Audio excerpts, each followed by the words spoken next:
1번부터 바로 확인해 볼게. 자, 기억에 합성섬유는 가로 적절한가? 지금 문장 다시 읽어보면 나일론은 석유를 원료로 하는 합성섬유라고 할 수가 있겠고, 그 다음에 기억 에탄올이 증발할 때, 자, 증발이라는 거는 액체가 기체되는 과정이지. 액체가 기체될 때 에너지를 흡수합니다. 흡열 반응이 맞고, 그 다음에 기억이 에탄올, 탄소를 포함하고 있는 탄수화물이 맞지? 정답 5번 간단하게 체크하고, 자, 2번 X2Y. 자, X가 지금 Na 플러스, 그 다음에 YZ, OH 마이너스 수산화이온인 거 확인할 수가 있겠네. 지금 두 개의 수산화나트륨이 만들어지는 과정. 그래서 개수비가 1대1대2고, X2Y가 Na2O, Y가 산소, Z가 수소. 이때 질량 보존 이용하면 가는 H2O가 돼야 수소 2개, 산소 2개, 나트륨 2개, 질량 보존 맞춰지지. 자, 가가 H2O가 되고, 기억 바로 봅시다. X 고체, 금속 고체 전기 흐르고, 그 다음에 X와 Y는 같은 주기, 원소는 아니지. X가 3주기라서 틀렸고, 가는 H2O라서 공유결합 물질. 정답 1번으로 확인. 3번은 데베라이너 새쌍원소설이라는 내용을 우리가 사실 1학년 때 통합과학 때 배우고 이제 화원에서는 거의 들어본 적이 없는 친구들도 있을 텐데 이 내용을 조금 기억을 하고 있었다면 답이 그냥 바로 나오는 거지. 데베라이너의 새쌍원소설 내용 굳이 안 읽어봐도 세 개의 원소, 화학적 성질이 비슷한 세 개의 원소의 원자량의 관계를 설명하고 있는 게 데베라이너의 새쌍원소설에 대한 얘기인데, 그래서 새쌍원소설은 성질이 비슷한 원소, 이 세 개의 원소가 성질이 비슷한 원소여야 되기 때문에 같은 족원소구나. 내용을 알고 있었다면 같은 족 세 가지 ADE 정답 2번으로 원소 바로 추려낼 수 있을 거고 3번은 새쌍원소설을 좀 알고 있었으면 빨리 뭐 찾을 수 있었을 텐데 어쨌든 뭐 세 개를 골라야 되잖아. ADE거나 ABC거나 답은 이렇게 둘 중에 하나였겠지. 근데 이제 성질이 비슷한 원소는 있기 때문에 같은 족에 해당하는 원소여야 돼. 이렇게 해서 세 가지. 정답 2번. 자, 4번 넘어가 보면 산소 이산화수가 항상 마이너스 2는 아닌 거 알고 있고 그래서 가설이 옳지 않다라고 정확하게 나와 있는지 확인해보고 산소 이산화수가 마이너스 2인 물질 들어가야 되고 산소 이산화수가 마이너스 1인 물질 산소 이산화수가 마이너스 1인 거는 H2O2 밖에 없지. 자, 또 뭐 H2O2 밖에 없다라고 할 수는 없지만 과산화물에서는 산소 이산화수가 우리가 마이너스 1이라고 합니다. 우리가 주로 많이 보는 물질은 H2O2가 있긴 하지만 뭐 K2O2 이런 물질도 나올 수가 있거든. 자, 그래서 이런 물질들이 돼야 된다라는 거. 그래서 적절한 물질을 보기에서 골라주면 일단 니은에 과산화수 들어갔는가 확인해보고 그 다음에 기억에는 산소 이산화수가 마이너스 2인 물질 들어가야 되니까 정답은 1번이 돼야 되겠네. O2S2에서는 산소가 플러스 1이어야 되죠. 그 다음에 5번 내려가 보면 평형 X, 액체 X를 넣었고 시간 순서 확인하고 그 다음에 T2일 때 평형 도달. 그래서 응축 속도가 더 이상 변하지 않는다. 같다. 응축 속도는 점점 빨라지다가 더 이상 변화가 없는 변화를 나타내기 때문에 보기 기억. 자, 틀렸네. B와 1은 같아야 됩니다. 자, T2일 때 시간이 더 흘렀을 때 기체의 양은 시간이 지남에 따라 점점 많아지고 액체의 양은 점점 줄어들기 때문에 시간이 지남에 따라 분자 커지고 분모가 작아져서 T2일 때가 T1일 때보다 크다가 맞는 표현이 되고 자, 그 다음에 T3일 때 반응 일어나지. 동적 평형 정답. 그래서 5번에 1번으로 확인. 6번으로 내려가 보자. 자, 분자 구조 확인해야 되고 원소 찾아야 되네. 옥텐 만족하고 있고 그 다음에 우리가 W 보니까 말단 원자, 그 다음에 X 중심 원자도 되고 자, Z가 이제 보이는데 가와 같은 형태 분자식이 NOF거나 NOF 또는 FCN이거나 이렇게 둘 중에 한 가지가 돼야 되겠지. 자, 그러면 먼저 나의 식을 보니까 XY2W니까 CH2O 아닐까? COF2 이주기니까 자, 세 가지 성분원소 4원자 분자 이 구조가 머릿속에 떠올라야 될 것 같고 X를 탄소, Y를 플로린, W를 산소라고 바로 두자. W가 산소가 결합되는 거니까 NOF가 돼야 되겠네. Y가 플로린 맞고 X가 탄소, W가 산소, CO2겠죠. NOF, COF2, CO2. 이렇게 분자식이 머릿속에 눈으로 빨리 보여야 돼, 바로 답이. 자, 가해 분자 모형은 NOF는 구분형, 직선형 안 되고, 중심 원자 질소에 비공유 전하쌍이 있기 때문에 구분형 되지.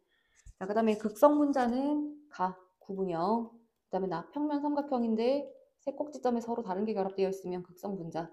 CO2 직선형 무극성 분자. 그래서 극성 분자는 가와 나 두 가지가 맞고. 결합각 다가 CO2 180도 직선형이기 때문에 180도보다 큰 결합각은 있을 수가 없고, 아까 가가 직선이 아니라고 했기 때문에 180도보다 작지. 정답, 그래서 2번으로 체크합시다. 자, 7번 내려가면 2원자 분자 가와 3원자 분자 나. 자, 지금 성분원소가 가는 AB. 그럼 2원자 분자라고 하면 분자식이 그냥 AB밖에 나올 수가 없네. 그 다음에 나의 분자식은 A2B냐 AB2냐, 답은 둘 중에 하나. 이걸 우리가 확인을 하라는 얘기지. 나의 분자식이 A2B인지 AB2인지를 결정하는 힌트가 요 자료가 될 것 같은데, 원자량이 일단 주어져 있어. 일단 요 자료부터 먼저 한번 보자. 만약에 A2B라면, 분자식이 A2B라면 분자량이 A의 원자량 두 개를 더한 값 4x 더하기 2 더하기 B의 원자량 2x 더하기 4를 한 값이 분자량 48이 나와야 된다는 소리겠는데, 이걸 계산을 하면 6x 더하기 6이 48이라서 6x가 42. 그럼 x는 7이라는 값이 주어지네. 이때 요 x라는 값은 중성자 수에도 x, 뭐 원자량 이런 것들이 표현되어 있으니까 중성자 개수는 당연히 자연수가 돼야 되겠지. x 값은 자연수다라는 게 또 하나의 힌트가 되겠네. 만약에 AB2였다면 분자량이 A의 원자량 2x 더하기 1, B의 원자량 2개, 4x 더하기 8을 한 값이 분자량 48이 나와야 되는데, 그러면 6x가 39가 나와서 x가 자연수가 나올 수가 없어. 그렇기 때문에 분자식은 A2B라는 게 일단 결정이 되고, x가 그러면 7이라는 게 일단 결정이 됐네. 자, x가 7, 그러면 표에다가 대입해서 마무리하자. 중성자 개수 7. A라는 원자는 원자량이 14고, 질량수와 원자량 같다, 그지? 중성자가 7개면 원자 번호 나온다, 그죠? 원자 번호가 6이 돼야 되겠네. 아니구나, 7이구나. 응. 원자 번호가 7이고, 그 다음에 B는 여기서 찾아볼게. 2x 더하기 4. 2x 더하기 4가 18이지. 그 다음에 x 더하기 3이 7 더하기 3이니까 10이고, 원자량이 18인데 질량수가 18인데 중성자가 8개면 원자 번호가 8번이다. 그죠? 양성자 8개.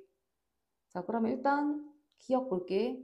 중성자 개수는 x에다 7 다시 7이 14, 여기가 16, 원자량이 16, 원자 번호가 8번이라고 했기 때문에 중성자는 8개가 돼야 되지. 기억 확인됐고, 가의 분자량은 원자량 14, 16 더해서 30이 확인됐고, 그 다음에 1g당 양성자 중성자 수, 양성자와 중성자가 섞어 나와 있고, 일단 양성자 중성자 입자수를 보기 전에 1g당 원자 수부터 확인해야 되는데, 얘 원자량이 얼마냐면 15, 그 다음에 얘 원자량이 18, 원자량이 15고 원자량이 18이면 1g당 원자수비 먼저, 1g당 원자수비는 18대 15가 돼야 되고, 한 분자당 양성자, 한 분자당 중성자를 곱해야 되지.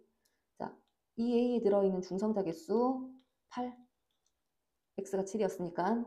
자, 그 다음에 이 B 원자에 들어있는 중성자 개수는 여기서 중성자 개수가, 양성자 개수, 원자 번호 8번이라 그랬으니까 여기도 8이 곱해져야 되네. 그러면 8 어차피 약분되고, 분모가 더 크기 때문에 따라서 1보다 작다까지 답이 확인이 됩니다. 7번의 정답 5번으로 확인하자. 자, 8번 내려가 보자.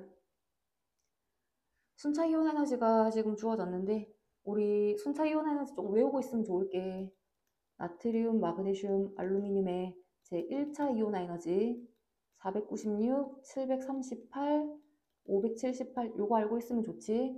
496, 0.49, 그지? 단위가 0. 단위로 이렇게 나온 거겠지. 0.49. 그럼 이거 나트륨이라는 게 눈에 빨리 보일 것 같고, 0.78, 738이 740 정도의 근사치로 나왔다는 소리 아니겠니? C가 그래서 마그네슘이라는 거 이렇게 금방 찾을 수가 있을 텐데 다시 한 번 더 출제 의도대로 다시 한번 확인하면 2차가 급격히 커지기 때문에 A와 B는 모두 다 1조 원소, 1차 에너지가 더 큰 B가 2주기, A가 3주기, 그래서 나트륨, 리튬 이렇게 찾아내란 얘기잖아. 마찬가지 3차가 급격히 증가하는 원소, 3차가 급격히 증가한다라는 거는 원자과 전자가 2개, 2조 원소가 되는데 C하고 D는 2조 원소 중에서 1차 에너지가 더 큰 D가 2주기, 따라서 베릴륨, C가 그래서 3주기, Mg. 자, 3차 에너지, 4차가 급격히 커지는 원소는 13조 원소. 13조 원소가 되는데 붕소거나 알루미늄이거나 둘 중에 한 가지. 그런데 알루미늄의 1차 에너지는 578이어야 돼. 근데 1차 에너지가 0.8? 아, 그러면 붕소겠지라고 생각해 볼 수도 있는데 만약에 이거를 몰랐다면 E가 2주기냐 3주기냐를 이제 어떻게 구분하느냐 이거지. 급격히 에너지가 커질 때의 비율을 봐. 자, 급격히 에너지가 커질 때 3주기 원소들은 급격히 커지고 나서 4.56, 급격히 커지고 나서 7.73, 에너지가 10 이하의 단위 값을 가지고, 뭐 리튬은 많이 커졌지, 그지? 거의 10배 이상 커졌죠. 물론 10 이하의 숫자기는 하지만 14.8, 그리고 25. 좀 더 급격히 커질 때 더 많이 급격히 커지지. 그래서 2주기라고 우리가 생각을 원래는 하는 거죠. 2주기 원소들은 원자과 전자를 떼내고 나면 그 다음 전자를 첫 번째 껍질에서 떼내는 거기 때문에 첫 번째 껍질은 원자의 거 굉장히 가까워서 전자를 떼내기가 훨씬 더 어려워지지. 에너지가 더 급격히 증가하지. 더 많은 에너지 크기의 증가를 나타내면 이주기라고 생각해서 아, 이가 붕소다라고 체크를 하는 건데 뭐 현실의 실전에서는 이 값을 외우고 있고 0.49 나트륨, 738 마그네슘, 알루미늄은 578인데 1차가 0.8이야. 그냥 붕소라고 원소 바로 잡는 게 더 좋은 방법이긴 합니다. 자, A가 그래서 나트륨, 그 다음에 C 마그네슘.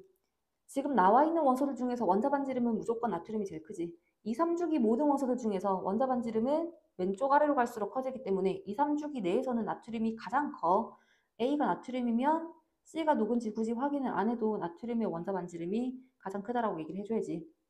그 다음에 니은에 원자과 전자가 느끼는 유효액전하 D가 베릴륨이고 그 다음에 B가 리튬이라서 같은 주기에서는 오른쪽으로 갈수록 유효액전하가 커진다. D가 더 크다가 확인이 되고 그 다음에 D가 베릴륨, 그 다음에 E는 붕소, 2차분의 3차 에너지는 2조 원소가 더 크다, 그지? 원자과 전자가 2개, 세 번째 전자부터 안쪽 껍질에서 떨어지기 때문에 2차분의 3차는 2조 원소가 가장 큽니다. 2족인 베릴륨이 붕소보다 더 커야지. 그래서 5번, 자 9번으로 올라갈게. 9번은 화학 반응식, 자 한번 일단 반응식을 먼저 써야 되겠네. A와 B2가 반응을 해서 A2B3가 만들어지고 B2가 남았고 개수 맞추면 B가 원자수가 2대 3이니까 개수 B를 3대 2라고 맞춰주고 A 원자 4개. 그 다음에 화학식량의 B가 B2 대 A2B3가 1대 5면 자 반응 질량 B가 바로 나오네. 개수 곱하기 분자량, 그 다음에 개수 곱하기 분자량. 이 두 물질의 반응 질량 비가 3대 10이 나오지. 그렇다는 얘기는 3g 반응할 때 10g이 생성된다는 얘기. 그럼 A는 이때 7g 반응해야 되겠지. 지금 반응 전후에, 반응 후에 B2가 남았고 A가 다 쓰였기 때문에 A가 0. 그러면 반응 전도 A의 질량 7g이라고 잡을 수가 있겠고 반응 전, 반응 물질 두 가지가 질량이 같았네. 그럼 얘도 7g이었겠네. 그럼 4g 남고 10g이 생성된다. 이렇게 잡아주면 되겠지. X를 7이라고 했을 때 남은 B2의 질량은 4g. 자, 그러면 Y분의 X니까 4분의 7, 9번의 정답 3번으로 확인합시다. 10번 내려가 보면 지금 A와 양이온과 음이온의 비가 1대2면 A, B2 A, B2 학식이라서 A가 2 플러스 B가 1 마이너스라는 거 알 수 있고 A가 2, B가 1 바로 확인할 수 있고 이온들의 전자 배치는 네온 또는 아르곤 배치를 가진다. 이때 각 원자에서의 S오비탈, P오비탈에 들어있는 전자수의 비를 준 거지. AB2가 된다는 얘기는 A가 2, 3주기 네온과 아르곤 배치를 가지는 이온이면 Mg거나 칼슘이거나, 그 다음에 B 같은 경우에는 F-거나 Cl-거나 둘 중에 누군가를 생각을 해야 된다는 얘긴데, 여기서 s오비탈과 p오비탈이 들어있는 전자수 B라고 하면 주로 많이 나왔던 물질이 원소가 Mg 아니니, Mg가 s오비탈 전자수분에 p오비탈에 들어있는 전자수가 1. 그래서 일단 A를 Mg라고 한번 더 보자. 그래서 6분의 6, 실제값은 1이라서, 자, 그럼 B의 상대값이 11이기 때문에 B의 실제값은 6분의 11이라고 둘 수가 있겠네. 그러면 이때 분모가 분자보다 작은 값을 가지기 때문에 분모는 s오비탈 전자수가 돼야 되겠지. 니은에 p오비탈이 들어있는 전자수가 돼야 되겠네. 자, 그러면 분모 분자를 합한 값이 원자번호 6 더하기 11, 원자번호 17번 염소라는 것도 확인이 될 수가 있겠지. 자, 그래서 MgCl2가 됩니다. AB2 화학식 맞고, 그 다음에 기억 s오비탈 전자수가 되고, B 염소 홀전자수 17조 관소 홀전자수 1. 그래서 5번, 10번의 정답 5번. 2주기 X가 탄소, Y가 질소. 그러면 탄소와 수소, 질소로 이루어진 거 HCn이 바로 나와야 되겠네. A1, 공유 4개, 비공유 하나인 거 확인해보고, 탄소가 1개, A가 1이라 그랬으니까 탄소 하나의 수소가 결합하려면 탄소가 공유 결합을 4번 해야 되기 때문에 CH4, B가 그래서 4. A는 1이고 B는 4가 맞고, 그 다음에 Y가 질소 N2, B가 4라고 했기 때문에 N2H4. 공유 전자쌍 몇 개? 5개. 질소 사이가 단일 결합이지. 공유 5개, 비공유는 질소마다 하나씩 2개. 그래서 기억은 5분의 2가 돼야 되겠네. 나이는 무극성 공유 결합이 있다. 탄소와 수소 사이의 결합으로만 존재하니까 극성 공유 결합만 있지. 정답 그래서 1번. 12번 넘어가 보면 양자수 문제인데, 바닥 상태 네온의 전자 배치에서 전자가 들어있는 오비탈. 네온은 전자가 들어있는 오비탈이 2p까지 2p 모두 채워져 있고, 자, 1s, 2s, 2p 이렇게 세 가지까지 모두 다 채워져 있지. 주양자수, 부양자수, 자기양자수 다 적어놓고 그냥 봅시다. 1, 0, 0, 2, 0, 0, 2, 1, 마이너스 1, 2, 1, 0, 2, 1, 플러스 1. 자, 요거 보면서 하나씩 체크해보면 되지. 분류 기준 1에 해당하는 오비탈이 뭐냐? 부양자수랑 자기양자수가 같은 거. 1s, 2s, 그 다음에 2p, 그 중에서도 플러스 1인 거. 빼기가 1인 거. n 빼기 1이 1인 거, 1s. 그 다음에 2p 모두 다. 2p 모두 다. 주양자수랑 자기양자수의 합이 2보다 큰 거. 자, 2p밖에 없네. 2p 플러스 1. 그랬을 때 기억은 1에만 해당하는 오비탈, ES 오비탈이 돼야 되겠네. 1s, 2p 들어가니까. 그 다음에 1, 2, 3에 모두 공통으로 해당되는 것. 2p 플러스 1. 그 다음에 니은은 그러면 1과 2에만 들어가 있는 거 1s 오비탈. 그럼 나머지 리을 미음이 2p 0 마이너스 1 자기항자수를 가진 오비탈이 되겠네. 기억 봅시다. 기억이 2s 오비탈이기 때문에 모양 구형 맞고, 에너지 니은이 1s기 때문에 디귿이랑 같을 수가 없다 그지? 2p라서 틀렸고, 리을과 미음 2p 오비탈 자기항자수가 0과 마이너스 1인 거. 그래서 합은 마이너스 1이 맞지? 정답은 4번. 13번 내려가 볼게. 몰 문제인데 이 문제 같은 경우에는 조금 유추해서 푸는 방법도 좋을 것 같은데, 왜냐면 기체고 밀도가 분자량이잖아. 밀도비는 분자량비. 그럼 분자량이 9하고 14가 주어졌는데 이 값을 18과 28로 조금 바꿔서 본다면, 자, 화학식 X2Y 분자량이 18인 것 H2O라고 우리 생각해 볼 수 있을 것 같고, 그 다음에 X가 수소고 Y가 산소인데 분자량이 28인 것들을 조금 우리가 빨리 생각을 해보면 좋지 않을까. C2H4. 또 분자량이 28인 게 CO가 있을 거야. 일산화탄소. 탄소 원자량 12, 산소 원자량이 16. 그래서 28이 확인되지. Z 둘 다 공통으로 들어가니까. 그래서 분자량 잡고 익혀두면 이런 문제들 금방 풀 수 있을 거고, A가 그래서 4.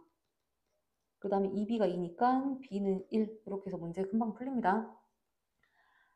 그러면 나머지 보기를 또 해결해 보면 되는데, 문제 출제 의도대로 정확한 풀이 과정도 한번 우리가 정리를 한번 해보자. 두 가지 자료를 활용을 해야 된다는 얘기지. 일단 밀도, 지금 조금 전에는 우리가 밀도를 분자량이라고 해석해서 문제를 풀었던 거고, 그 다음에 두 번째, 이번에는 밀도를 이렇게 더 생각해 볼게. 밀도 정의 그대로. 밀도는 부피분의 질량. 자, 질량 단위, 그람 단위로 그냥 써보자. 그 다음에 Y축 1g에 들어있는 전체 원자수. 자, 1g당 전체 원자수. 요 개념이 되는 거지. 그렇다면 이 Y축과 X축을 곱하면 그람이 약분이 되기 때문에 곱한 값이 결국에는 V분의 총원자수가 되는데, 이때 이 V라는 거는 기체의 부피, 1부피당 분모가 V면 분모 값은 우리 어떻게 해석해? 분모가 1일 때의 분자값을 얘기를 하는 게 분수의 뜻이야, 그지? 부피 1당, 1부피당 V리터당 총 원자수의 개념. 자, 1부피, 1리터당, 1몰당이라고 해석해도 되겠네. 1몰당 총 원자수. 그래서 곱한 값이 결국에는 1몰당 총 원자수라는 거는 한 분자당 원자수를 나타내는 거야. 한 분자당 원자수의 B, 정확하게 B가 되는 거지. 자, 그래서 X2Y 지금 7 곱하기 9, 그 다음에 9 곱하기 14, 그 다음에 3 곱하기 14. 그래서 세 가지 물질에 한 분자당 원자수 B를 보면 약분되니까 1대2. 일단 요거 두 개만 1대2. 위에다가 정리를 좀 한번 해보면 한 분자당 원자수 B가 1대2라서 한 분자당 원자수가 3이지. 그러면 이 기체의 한 분자당 원자수는 6이 돼야 돼. 우리 아까 C2H4로 유추했던 거. 맞지, 그지? 그 다음에 얘네들 약분을 해보면 7 약분되고 3 약분되고 3대2가 나오지. 따라서 한 분자당 원자수 B가 3대 6대2 3, 그 다음에 6, 2 ZY인데 한 분자당 원자수가 2가 되려면 Z 하나 Y 하나씩 있어야 되지. C가 1이고 B도 1이어야 돼. 자, B가 1이니까 Z2, 그래서 한 분자당 원자수가 6이 되려면 X원자가 4개가 들어있어야 되는 거고, A는 4라고 이렇게 정리가 되겠지. 자, 그러면 기억. 분자당 구성 원자수 몇 개냐? C2H4 6개, 그 다음에 2개라서 기억 당연히 확인되고. 자, 그 다음에 일단 디귿부터 보자. 원자량비, 이런 것들은 이제 마지막에 처리할 때는 우리가 아까 유추했던 대로 사실 생각해주면 더 좋겠지. H2O, X 원자량이 1, 수소, 그 다음에 Y 원자량이 산소 16, Z가 탄소로 아까 유추가 됐기 때문에 원자량 12. 그래서 4대3이라는 거 확인되고, 정확한 풀이는 분자식이 X2Y, 분자식이 Z2Y, X4, 그 다음에 분자식이 ZY, 밀도비가 분자량비, 분자량이 9, 14, 14 또는 18, 28, 28이라고 놓고 세 가지를 사실 연립을 해야 되는 거지, 요거는. 정확히 풀려면 연립해서 계산해야 되는데 유추하는 게 산수적으로는 훨씬 더 빨라. 그래서 이렇게 풀고, 이거는 산수는 너희들이 한번 해볼게. 1g에 들어있는 X원자수 폭이 니은만 확인해보면 지금 그래프에서 Y축 값이 1g에 들어있는 전체 원자수인데 1g에 들어있는 전체 원자수 7개 중에서 자, X가 차지하는 거는 3개 중에 2개만큼 차지하겠네. 이렇게 계산해보면 되고, Z2, X4니까 1g에 들어있는 전체 원자수가 9개인데 그 중에서 X가 차지하는 거는 6개 중에서 4개만큼 차지하고 있잖아, 그지? 그래서 1g당 전체 원자수, 그래프에서 주어진 값에 X가 차지하는 원자수의 비율, 전체 3개 중에 2개, 전체 6개 중에 4개. 그러면 얘네들 어차피 똑같이 약분이 되는 개념이기 때문에 7대 9가 돼야 되겠지. 1g당 X 원자수 비 7대 9, 정답. 그래서 요거 한 번으로 확인합시다. 14번도 내려가 보자. 그 다음에 14번은 일단 우리 그 전기음성도의 차이가 문제로 주어진 거지. 전기음성도 외워서 풀면 2.5, 이거는 숫자를 보고 푸는 게 훨씬 눈에 잘 들어와. 3.5, 4, 염소 전기음성도 3까지는 외우고 있는 게 좋지. 그러면 각 원소들의 전기음성도의 차이값, 나타낼 수 있는 그 전기음성도의 차이값이 0.5, 3 빼기 2.5, 뭐 3 빼기 4, 그 다음에 뭐 0도 있을 거고 0.5와 1이라는 차이값을 우리가 가질 수가 있겠네. 그지? 그 다음에 뭐 4 빼기 2.5, 1.5라는 값도 뭐 있을 수 있겠고. 자, 이런 값들을 일단 가져야 된다는 얘기. 그러면 지금 그리고 수직선 상에서 보면 요 길이와 요 길이와 요 길이가 같다라는 거는 요 크기들이 0.5 단위로 차이가 난다는 거를 우리가 생각을 해볼 수가 있을 것 같고, 차이 값들이 0.5, 1, 1.5 이런 값들이 나타나야 되기 때문에, 그럼 여기서 우리 이 W하고 Z를 먼저 한번 생각해 보자. 전기음성도 차이가 1, 요 값이 1이라고 생각하고 문제 풀게. 여기 0.5, 마이너스 0.5, 1이 되는 게 플로린과 염소의 조합, 요거 가능하고, 그 다음에 또 2.5, 3.5 가능하다, 그지? 2.5, 3.5, 탄소와 산소 조합 이렇게 또 가능하죠. 그럼 일단 플로린과 염소의 조합이라고 하면 이 차이 값이 지금 양의 값을 가지니까 W가 전기음성도가 커야 돼. W가 플로린이라고 했을 때, 근데 여기서 모으면 되겠네. W와 X의 전기음성도 차이 값이 마이너스 0.5라는 거는 X가 전기음성도가 W보다 크다는 얘기지. 플로린 전기음성도가 제일 큰데 그럼 불가능하죠. W하고 Z가 플로린 염소 조합은 될 수가 없다. 탄소와 산소 조합이 돼야 되고, 그래서 W가 산소, 탄소. 자, W가 산소, 그러면 Y 0.5 차이를 가져야 되니까 염소가 돼야 되겠네. 그리고 산소보다 더 작아야 되고, W가 산소고 X가 전기음성도가 산소보다 커야 음의 차이값. 그래서 X를 플로린이라고 이렇게 원소 잡아낼 수 있겠지. 자, 그러면 보기 이제 확인해보자. W2, X2는 O2F2, 삼중결합 없고 단일 결합으로만 이루어져 있다, 그지? 그 다음에 비공유 산화쌍수 Y2W, Y가 염소니까 Cl2O, 그 다음에 ZW2는 CO2, CO2 비공유 4쌍, 그 다음에 비공유 8쌍이라서 저게 확인되고, 그 다음에 Y 염소, X가 플로린, Y가 플로린보다 전기음성도가 작으니까 부분적인 양자가 띈다. 맞지? 정답은 4번. 요거는 전기음성도 값을 알고 차이 값을 우리가 좀 보고 푸는 게 훨씬 빠르게 찾을 수 있는 방법일 거고. 자, 15번 보자. 금속비를 넣어서 반응을 완결시켰다. A 이온이 남았기 때문에 문제 상황 하나씩 천천히 해석해 볼게.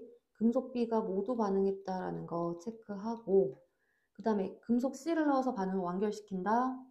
이때 C가 B 이온과는 반응하지 않았다라는 얘기는 A 이온이 모두 다 쓰였네. 그래서 여기서 A 이온이 모두 반응했다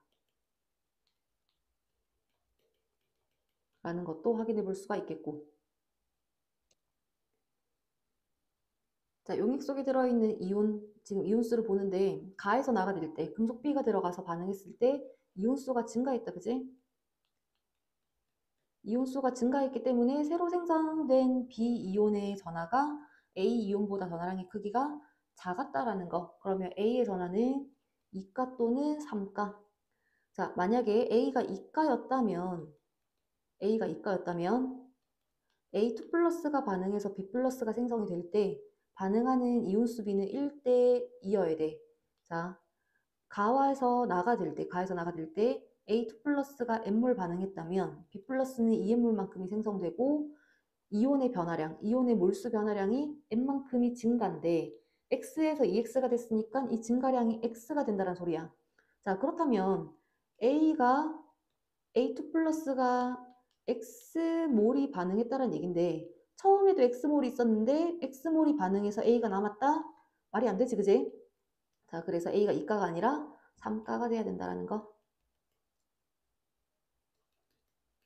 그럼 같은 방식으로 A와 B는 1대 3의 B로 반응하고 N몰만큼 반응할 때 3N몰만큼이 생성이 돼. 그러면 이때의 변화량 2N몰이 증가량 X가 된다는 소리네.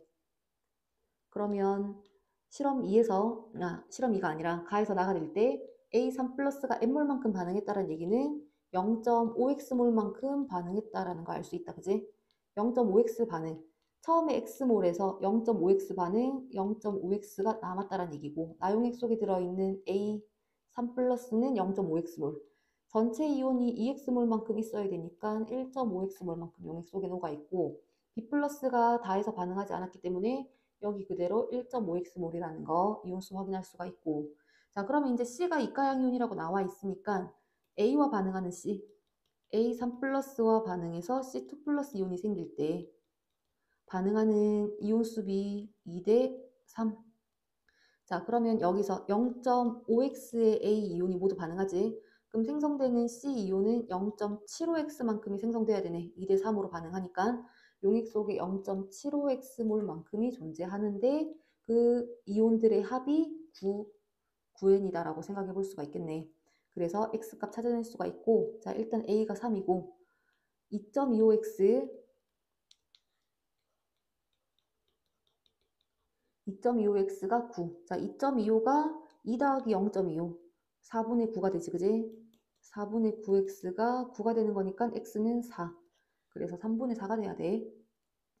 A3 플러스가 환원이 됐기 때문에 산화제가 맞고, 그 다음에 나에서 반응, 0.5X 반응했다, 그지? 그 다음에 다에서 생성된 0.75X만큼이 생성되네. 2분의 3.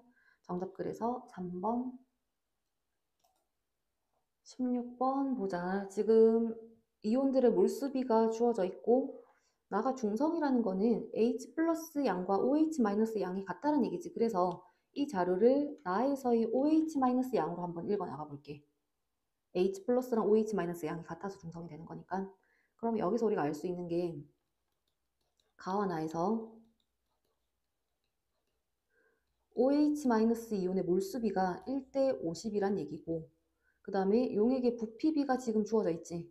부피비가 2대 5라서 부피분의 이온수 OH-의 농도비를 알아낼 수가 있네. 가와 나에서 OH-의 농도비 2분의 1대 10. 2분의 1대 10이니까 1대 20. 근데 나는 중성이기 때문에 수산화이온의 농도, 정확한 농도를 알고 있다. 그지? 10의 마이너스 7승. 그러면 가에서의 수산화이온의 농도도 알아낼 수가 있네. 20분의 1 곱하기 10의 마이너스 7승. 그러면 가에서의 수소이온의 농도도 알아낼 수 있다. 그지? 곱이 10의 마이너스 14가 돼야 되니까 가에서 수소이온의 농도는 20 곱하기 10의 마이너스 7승이 돼야 되겠네. 자, 이렇게 해서 농도 찾아냅시다. 그러면 상대값, 이게 실제값은 1이 되는 거잖아.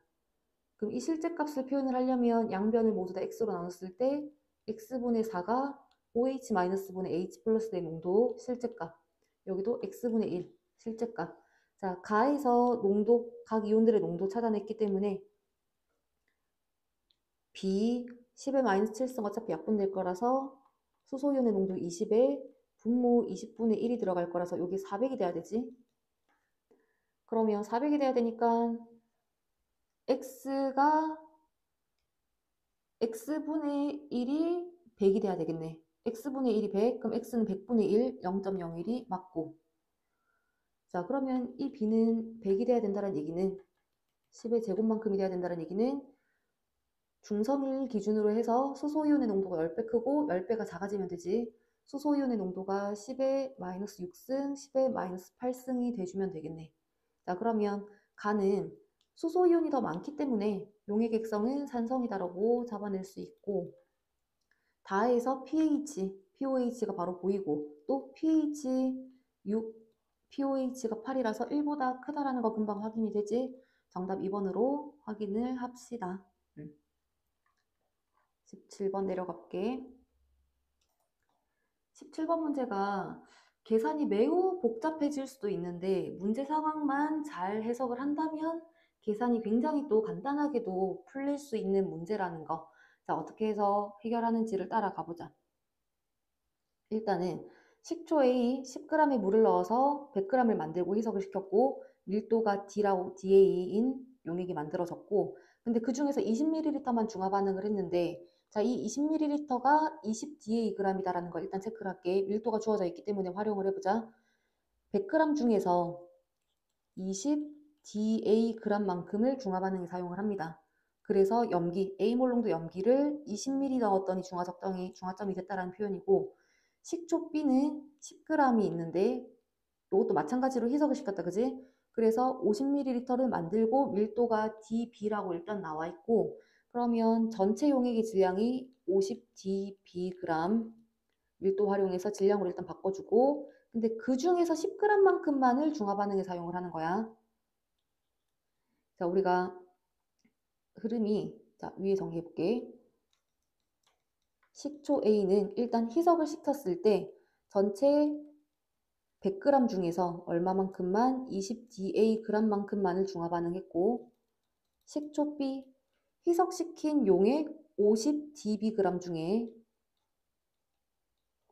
몇 g만큼만 10g만큼만을 중화 반응에 사용을 합니다. 이 식초 A 20DAg에 녹아있는 아세트산을 중화시키기 위해서 염기가 20ml가 첨가가 됐고 식초 B 자, 중화 반응에 사용된 희석된 식초 B 10g을 중화시키기 위해서 염기가 40ml만큼이 첨가가 됐다는 얘기지. 자, 그러면 넣어준 염기가 2배 더 많이 들어갔다는 얘기는 이 용액 속에 들어있는 아세트산의 양과 이 용액 속에 들어있는 아세트산의 양의 비가 몇 대 몇이다? 1대 2가 된다는 얘기네. 아세트산의 양의 비, 뭐 물수비도 당연히 2배, 아세트산의 질량비도 2배란 얘기. 자, 다시 한 번 더. 용액 20DAg 안에 아세트산이 1만큼 들어있을 때 식초 B는 용액 10g 안에 아세트산이 2만큼이 들어있는 거야. 근데 우리는 희석 전 그러면 100g에 들어있는 질량을 계산을 한번 해보자.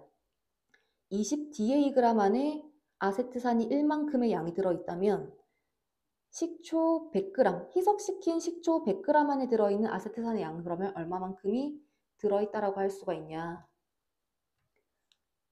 질량이 DA분의 5배가 된 거지.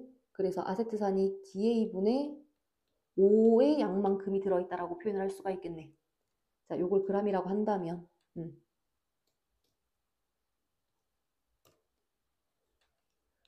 중화 반응에 사용된 식초 용액 20DAg 안에 들어있는 아세트산의 질량을 1g이라고 표현을 한다면 100g 안에 들어있는 아세트산의 질량은 DA분의 5g이라고 표현할 수가 있고 용액의 양이 DA분의 5배가 된 거니까 마찬가지 중화 반응에 사용된 식초 10g 안에 들어있는 아세트산의 질량을 2g이라고 표현을 한다면 50dBg 안에 들어있는 아세트산의 질량은 5dB배가 됐지. 용액의 부피가 5dB배. 그럼 아세트산의 양도 5dB배만큼이 돼서 이만큼이 들어있다는 얘기. 다시 한 번 더.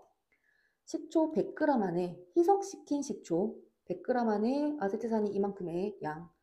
희석시킨 식초 50dBg 안에 들어있는 50dBg 안에 들어있는 아세트산의 양이 5배가 되는 거니까 이게 10dB가 돼야 돼. 10dB가 돼야 되지. 10g에 이만큼 들어있으니까 용액의 부피, 용액의 양이 5배, 그럼 2의 5배, 10dBg만큼이 들어있는 거고 다시 한 번 더. 100g 안에 이만큼의 아세트산이 들어있네. 50dBg 안에 10dB만큼의 아세트산이 들어있는데 문제 다시 한 번 더 잘 읽어보면 원래 희석시키기 전 식초 A 10g의 물을 넣어서 100g이 만들어진 거지. 마찬가지 식초 B 10g의 물을 넣어서 50dBg이 만들어진 거지. 결국엔 식초 희석시키기 전 식초 10g 안에 아세트산이 이만큼 들어있고 식초 10g 안에 아세트산이 이만큼 들어있다라고 할 수가 있겠네. 희석시키는 과정에서 아세트산의 양은 변화가 없기 때문에 식초 10g에 들어있는 아세트산의 양, 식초 B 10g에 들어있는 아세트산의 양이 이렇게 우리가 상대적인 값으로 표현이 될 수가 있다. 자, 근데 문제에서 표에 1g에 들어있는 아세트산의 질량, 이 1g이라는 걸 굳이 꼭 1이라고 우리가 생각할 필요가 없지. 같은 질량이 들어있는 아세트산의 질량 B라고도 생각을 해줘도 되겠지. 자, 그래서 식초 10g에 들어있는 아세트산의 질량 B가 X 대 4W. 식초 10g에 들어있는 각 식초 A, B 10g에 들어있는 아세트산의 양의 B가 요거 대 요거. 요거 대 요거가 X 대 4W라는 얘기지. 요거식 정리해서 마무리하면 정답 나올 겁니다. 다시 한 번 더. DA분의 5 대 10DB가 X 대 4W. 자, 그래서 X는 DA분의 5, 10DB로 나눠줘야 되겠지. 아니지. 여기가 5가 아니라 20W가 되네. 약분이 돼서 정답은 4번으로 계산이 확인이 됩니다. 문제 상황만 조금 해석을 하면 계산 과정 자체는 그닥 복잡하지 않게 충분히 풀 수 있는 문제였다라는 거. 17번 마무리하고 넘어가 보자. 18번 볼게. 18번 볼게. 지금 한계 반응물 이제 찾아야 되는데 실험 2와 3에서 생성된 C의 양이 지금 주어졌다. 그지? 생성된 C의 양이 5대 7.5, 2대 3으로 반응. 실험 3에서가 1.5배만큼이 더 많이 반응했다고. 자, 이거 이용해서 우리가 한계 반응물 생각해 봐야 되는데 실험 2에서 만약에 A가 다 반응한다면 A 4.5g이 반응한다면 4.5g의 1.5배만큼이 실험 3에서는 A가 반응해야 되는데 그 1.5배가 6g보다 더 많은 양이 돼. 계산을 해보면. 그래서 A가 다 반응할 수가 없고 B가 모두 다 반응해야 된다. 그러면 1.5배 반응이니까 2W 중에서 1.5Wg의 질량이 반응한다는 얘기고 그러면 A는 모두 다 반응해야 된다. 6W가 모두 반응. 자, 반응 질량비가 나온다. 그지? 반응 질량비가 4대 1. 반응 질량비는 4대 1. 그래서 2W가 모두 반응 0.5W만큼이 반응한다라는 것까지 실험 1도 확인할 수가 있고 여기서는 4W만큼만 반응에 쓰인다라는 걸 확인할 수가 있겠네. 자, 그 다음에 표 위에 조건. 반응 후 남은 반응물의 양의 비가 4대 1. 자, 실험 1에서는 B가 Wg이 남네. BWg을 4몰이라고 잡아보자.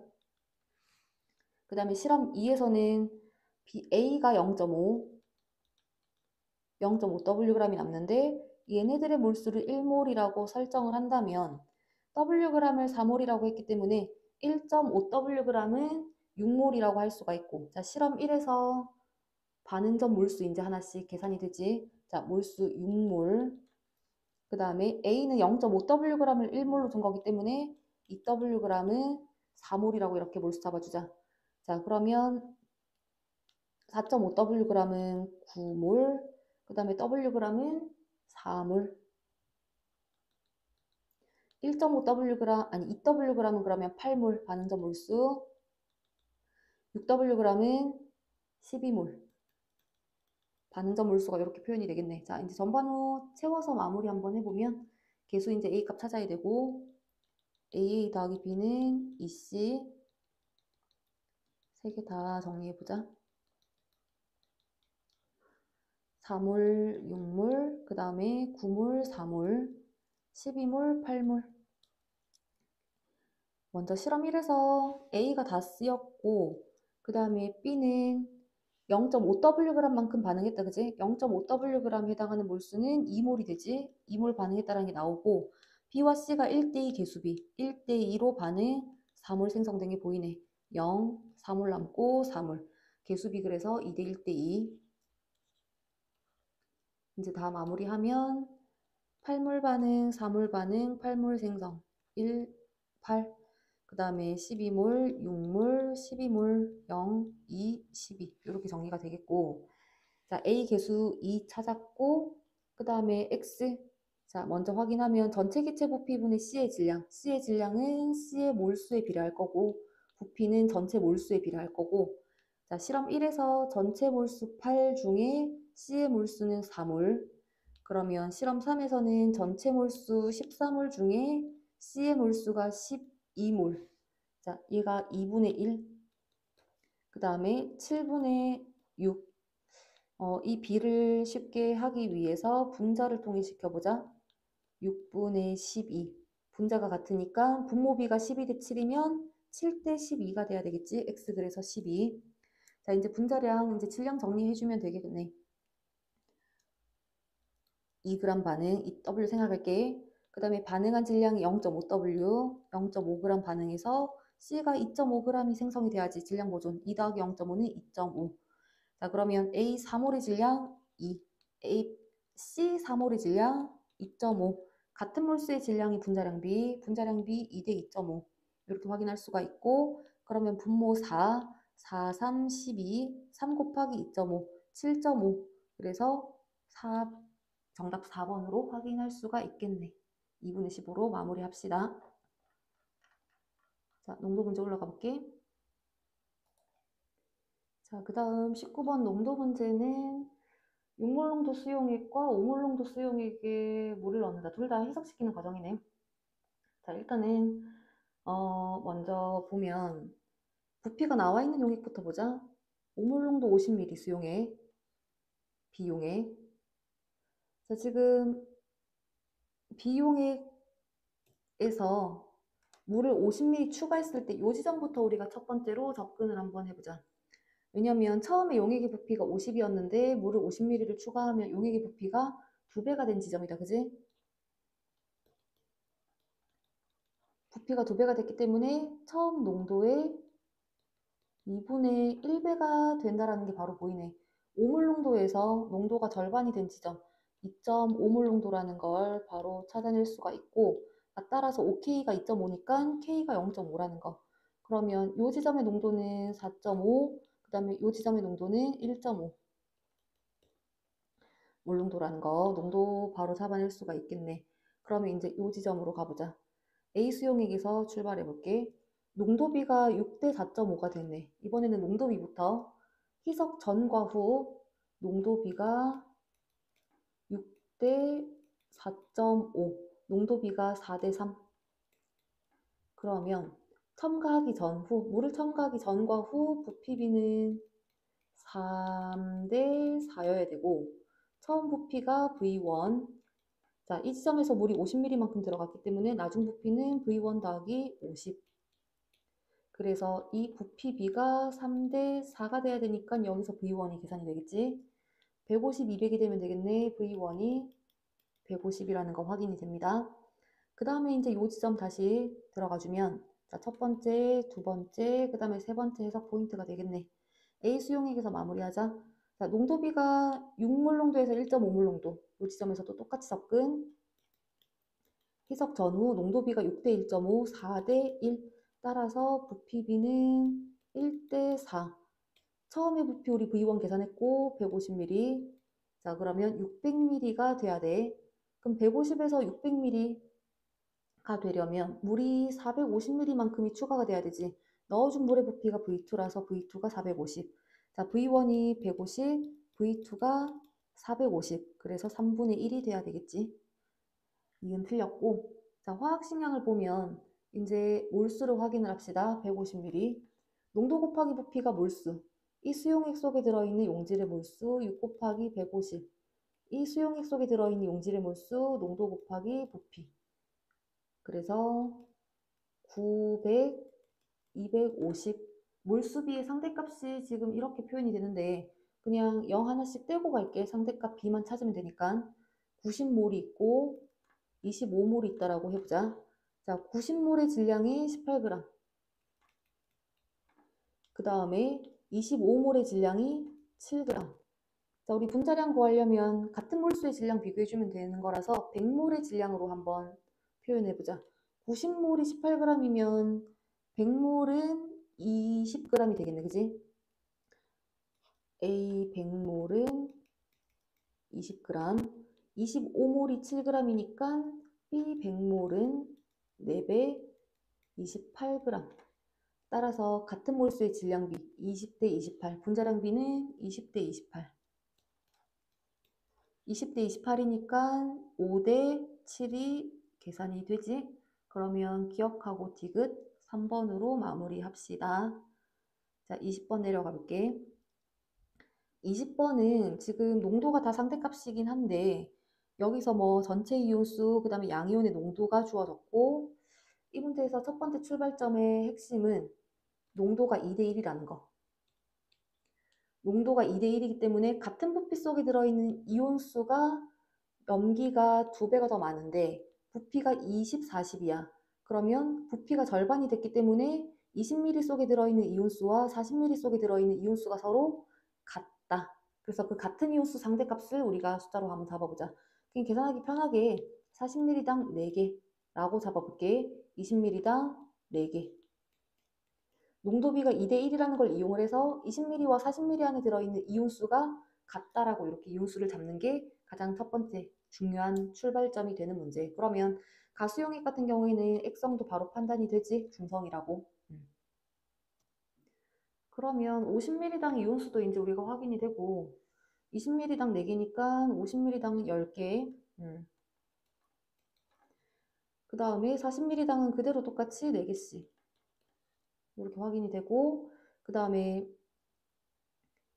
나머지들의 이온수 이제 잡아보는데 전체 여기가 4개. 지금 전체 이온수를 보자. 가에서 전체 이온 개수는 8개가 되지, 그지? 실제 값은 8개.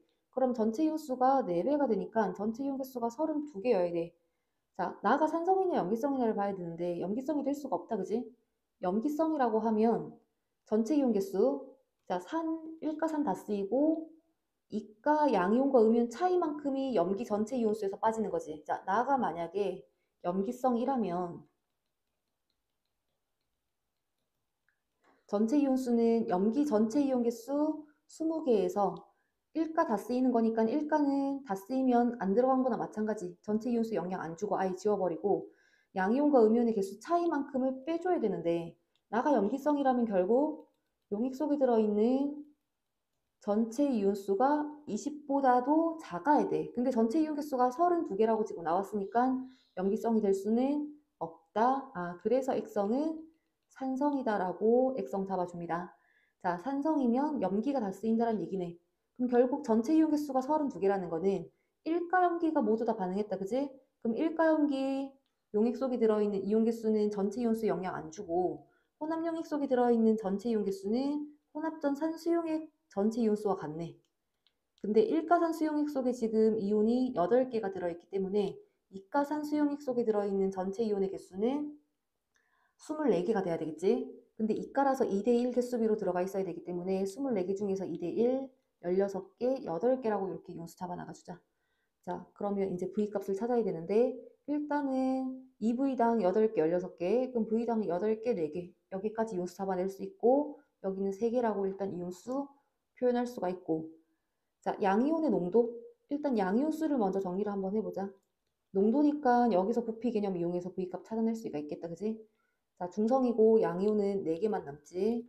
그 다음에 나 산성이라서 일가염기 모두 다 반응한다, 그지? 일가염기가 안 들어간 거나 마찬가지이기 때문에 전체 양이온도 그냥 혼합전 산수용액 속에 들어있던 전체 양이온수 따라가겠지. 양이온수가 40, 20. 일가가 모두 반응하면 안 들어간 거나 마찬가지. 자, 양이온수 비가 1대5. 양이온수의 비가 1대5인데 지금 부피 비가 몇 대 몇이냐면 부피 비가 60대 나의 부피. 얘네들의 비가 양이온의 농도비. 이 농도비가 지금 1대2여야 돼. 1대2여야 돼. 자, 그러면